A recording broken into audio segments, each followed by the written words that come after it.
Bless, yep. You know, I went to Armenia and I was normal hated. It was wonderful. I looked everybody right in the eye. It was just fabulous. I come here to this abnormally tall country in the world, and it's unusual.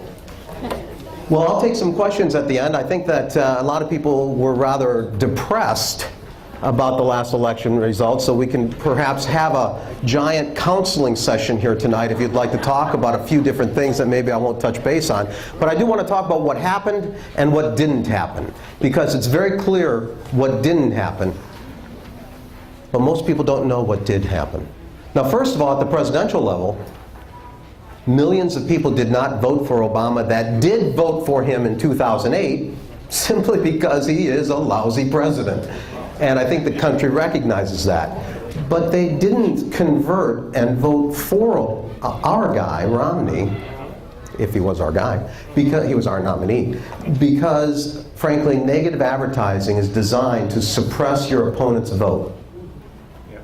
And $500 million at least worth of negative advertising by Obama's team, and then another $500 million from the media where the negative coverage of Romney worked to cause people not to convert and vote for Romney. But really, it was a very tight race. Obama barely won, if he won at all. That was a fantastic presentation you just heard about the Election Integrity Project. It really is fabulous, and you should support that. She's absolutely right about the test marketing in Nevada. In Nevada in 2010, the Republican Tea Party nominee was ahead the weekend of the election. Friday, Saturday, Sunday, Monday polling before the Tuesday election. She was ahead by 5 points, and she ended up losing, I believe, by 5 points. A swing of 9 or 10 points is outside of the margin of error and just doesn't happen without fraud. In this last election, it was actually pretty close. In Florida, 8 million votes were cast, and Obama won it by less than 75,000. That's a potential fraud vote out of 8 million. It is. There's no question about it. So we had a pretty bad candidate with a bad campaign. He's a good guy, great guy, you know, a Boy Scout of a guy, but they turned him into an evil, mean person through the negative advertising, which they were going to do to any nominee. But we were on the Tea Party Express bus tour going through Ohio in late September. Ohio might be a battleground state, I don't know. Maybe. Could be. It's late September, you're not sure yet. Ohio. Yeah. And the people at our rallies for the Tea Party Express were coming up to us, asking us for Romney-Ryan signs.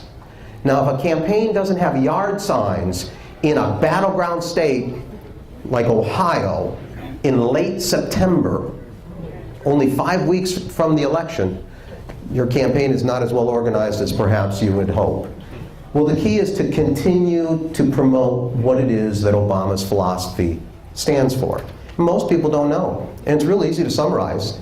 And whenever I deal with the press, I always ask them if they've heard of a phrase, because it sums up Obama's philosophy perfectly.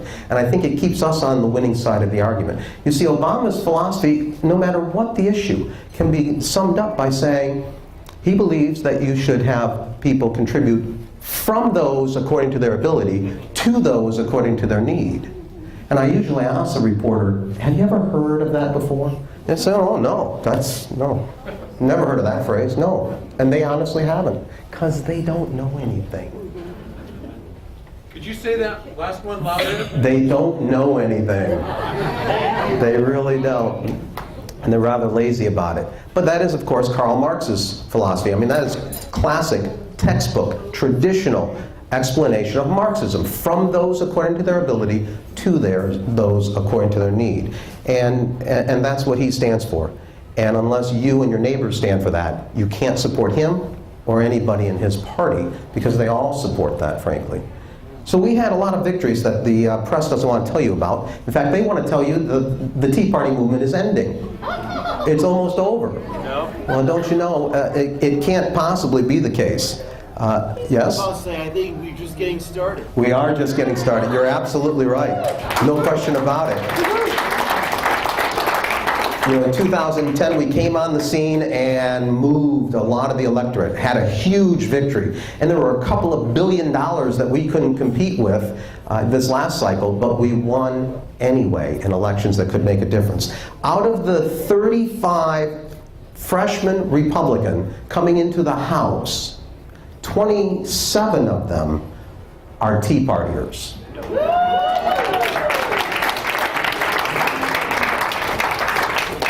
5 replaced other Tea Party members, but 22 are brand new.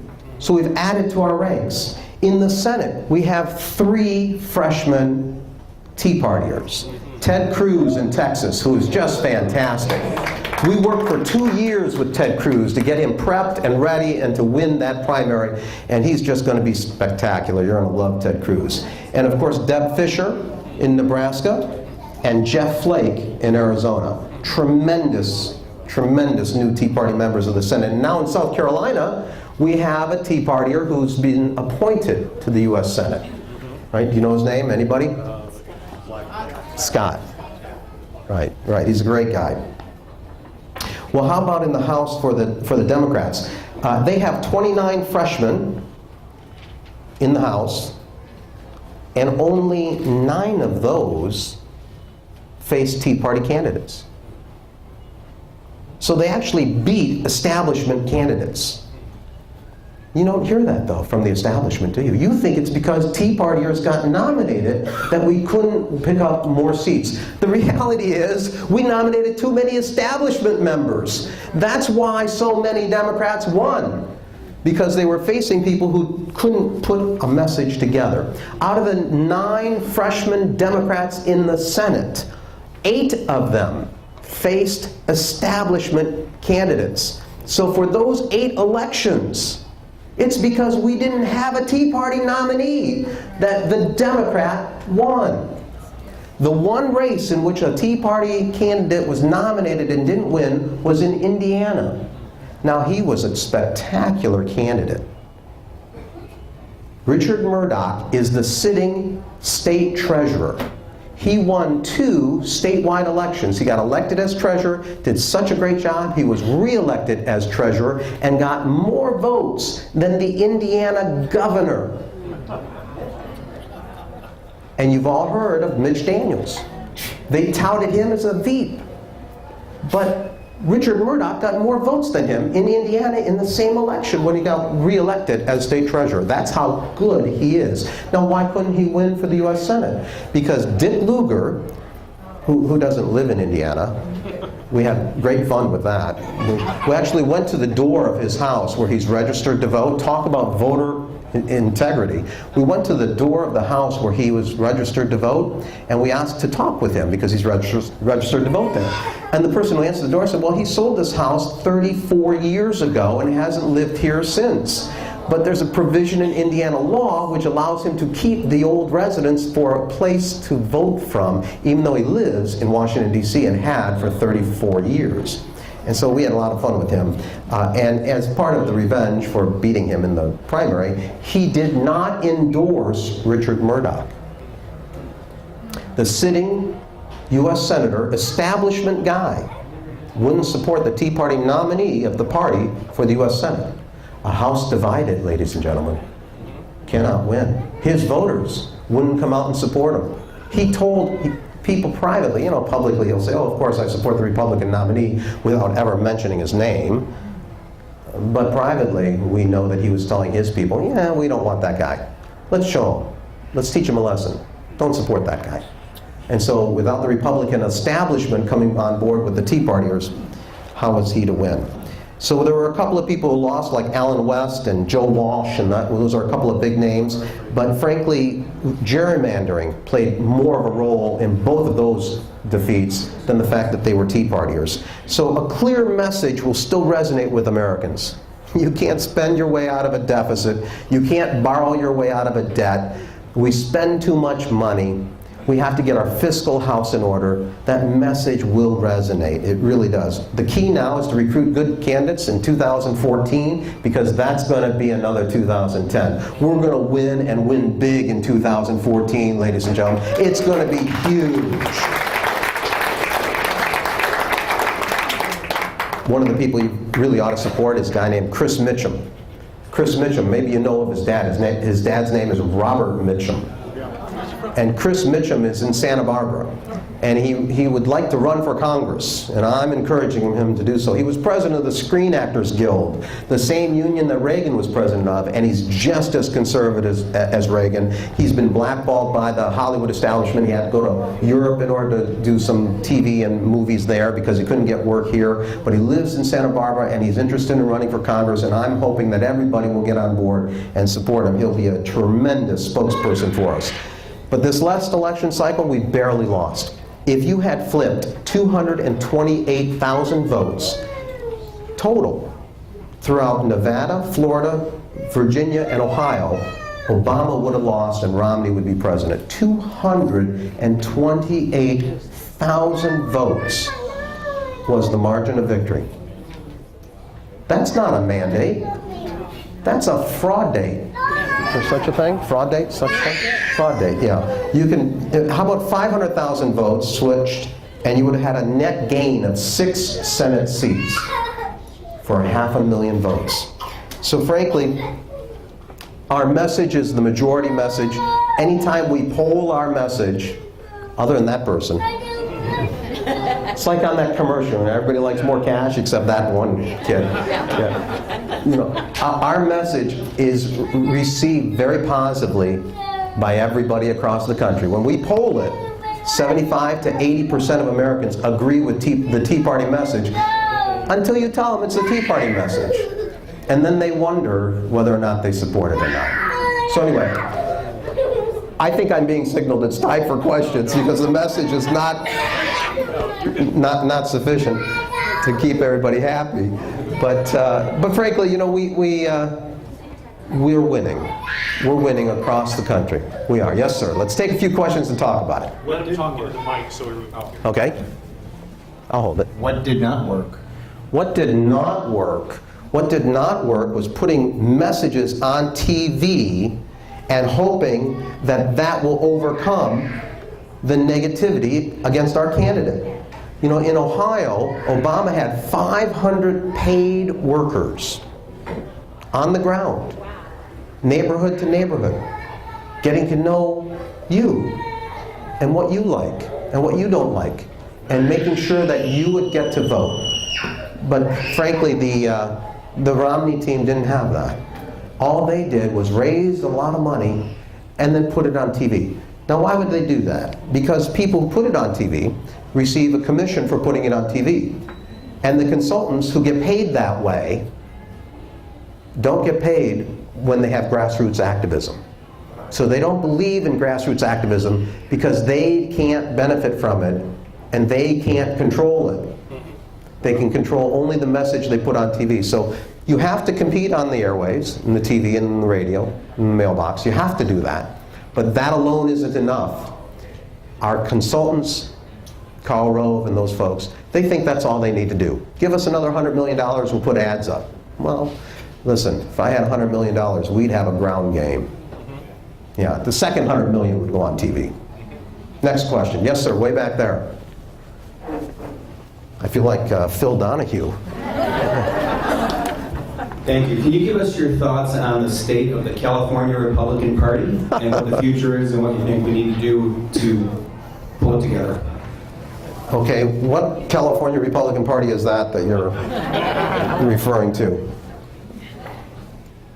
We need to nominate good candidates. It starts at the local level and it graduates up from there. Running for the water board, for the city council, for the school board, those are important elections. You learn about grassroots campaigning there. And then you graduate up to the state assembly and the state senate. And eventually you have a maturity in your election. Eventually you have people who understand how to get it done. And eventually you'll have a majority if you have the right message. And I think we do. But frankly, our people don't stand for anything in Sacramento. I never hear them talking about the mess that we have in CalPERS, for instance, or CalSTRS, and the deficits that we're running, and the fact that raising our taxes to the highest level in the nation isn't going to raise any more money for the state. it's in fact going to drive out the income-producing element of our state, and already has begun to do so. But don't worry about the fact that we have the highest income rate, because we've balanced that with the highest sales tax rate. See, that's their philosophy. It's all balanced, don't you know? We're high in everything. Well, that message has got to change. Now, the media has always been against us, and they always will be against us. But hopefully we can change some of that by graduating people into the School of Journalism and getting them into the world of journalism. We're doing that at Hillsdale College, which is where I work. We actually have a lot of people going into journalism from Hillsdale, and I think we'll start to change some of that going down the road. But that was a good question. Yes, ma'am? What success do you think you're going to be able to have in really making sure that the candidates going forward understand the enemy? You alluded a couple of times to fraud, but it's more than that. It's election corruption all the way from the beginning to the end. And I just wonder if you feel that focusing on that, making sure the candidates understand that, will make a difference. See why I like coming here? These are good questions. These are informed voters. The uninformed electorate doesn't come to the Tea Party. It's certainly not the Tri-City Tea Party. I frankly have found that every time you have a candidate who's able to take a tough position on a controversial issue, that's a candidate that you can trust. For instance, today it's the gun control debate. Well, you know, why don't our guys stand up and talk about the way to solve the problem of crime? Because, you know, the number one weapon that is used to commit murder in this country, does anybody know what it is according to the FBI? The hammer. No, not the hammer. Although the hammer is the correct answer, that the hammer is used more than the rifle to commit murder, but it's not the number one weapon. Not the fist, it's actually a weapon. A baseball bat. A baseball bat. Now, I personally think if I was in Congress, I would propose banning the baseball bat. It would make the point, wouldn't it? You know, the baseball bat would have to be a certain size. Can't be over a certain weight limit. You can't have more than one baseball bat in the house. We have to do a background check and make sure when you buy a baseball bat that you actually have training in how to swing it and where to play the game. Because after all, a baseball bat can be used for legitimate sporting purposes. We're not against that. Does any of this sound familiar? You know, and you should use a permit to have a true baseball bat. And nobody needs a major league baseball bat but the professional. You know, so, you know, and this is an FBI statistic, ladies and gentlemen. So why don't they combat it that way? You know, when I was in the assembly, somebody said that we ought to, there was actually a law the Democrats were talking about, and made it to the floor, and they said we're going to require everybody who rides a horse to wear a helmet, because it's just a smart idea that you wear a helmet. Now, it may be a smart idea, I don't know, I don't really ride horses, but if you want to wear a helmet, I think you should wear a helmet. And if you don't wear a helmet, you want to ride your horse, ride your horse. So I proposed an amendment to the law. And I said, we should require, because you see what happened in the argument is they said, well, the horse might stumble and fall and you'll fall off and hurt your head. And then medical complications. I said, we should require that the horse wear a helmet too. Because, well, you know what, don't you like horses? You know, don't you care? The horse is the one that fell. You know, don't you? So I made this point that we should require that the horse be helmeted to protect the horse. And they all kind of looked at each other and scratched their heads, and the bill didn't actually go anywhere. So I would fight them. And then to conclude, it seems as if, in my experience, I don't know where you would stand on the issue of abortion, but in my experience, I have found that if a person can stand up in the pro-life arena and make a cogent argument and stand on his pro-life principles, that's a person you can trust on tax issues and fiscal issues and all the other issues as well.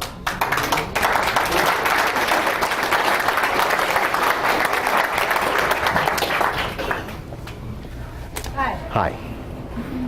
Hi, I just wanted to let everybody know here that I'm in the trenches. I do the petitioning. I'm the one that stands in front of everybody, registers them to vote in Walmart or any store that I can not be kicked out of, which I do a pretty good job of not being kicked out because it's my legal right to be there. So I'm batting for all of you to get your voice heard, and I cannot be biased. I have to present the facts, and then it's up to you to put it on the ballot so that it can be voted on. What's the question? The question is, why do we have judges in our state that overrun the entire majority that'll vote for something, have it put on the ballot, turn it down, and then one person overrules it? This is why we have a lot of apathy in our state. Okay. Okay, very good. Judges are a problem, and judges are appointed by bad governors and approved by bad Senate members, and frankly get reelected because nobody knows anything about it. So if you're looking for something to start as an organization, it would be something to recruit good people into the bench and also to screen the people that ought to be voted out when their time comes up for reelection. And I'd wholeheartedly support that. How much time do we have? 2 more minutes. 2 more minutes. Yes, ma'am, over here. I just want to know, the Tea Party has been demonized so badly, and I'd like to know what is going to be done to change that. I mean, we need to change that. The Tea Party has been demonized badly. What are we going to do to change that? All of the conservative movements demonized badly. But you know, there is something that can be done. Because if you look to the successful political movements, they're political movements that have more to them than just politics. Unions, for instance, on the left, they have a reason to get together, their employment, and then they have a political component to their gathering that impacts their employment. So there's, I don't know, for lack of different characterization, there's a social component to it that then augments that social component with political movement or political activism. The NRA, that is a social organization. They hunt, they fish, they shoot trap and skeet and sporting clays, and they collect guns. That's a social component. They're doing something together, and then they augment that with political activism because it helps their interest. So for the Tea Party movement to mature and to grow and to become a permanent force in society, I think there has to be a social component to it beyond just the political activism. Because frankly, people like me are very strange. You know, I'm a political animal. I love politics. For me, every 4 years the election is like the Super Bowl and the World Series and the World Cup, and it's all thrown in together. And Stanley Cup, okay, we'll go there. For you hockey fans. And so, you know, there aren't a lot of us. Most people just lead their lives, and then they think about voting, you know, the couple days before the election. So you need to have that social component, and for me, I think that church involvement is the most natural social component that aligns with our ideas. And so I'm beginning to work now at the leadership level to have a Tea Party unity where we who, frankly, most of us attend a church. So now we try to recruit amongst our friends within church in order to bring that movement together with a social component. And we're going to be reaching out to pastors, and we're going to be doing this nationwide. And I'm working with a number of national ministries to do this. And I think it's going to have a dramatic impact moving forward. So thank you very much. Gary?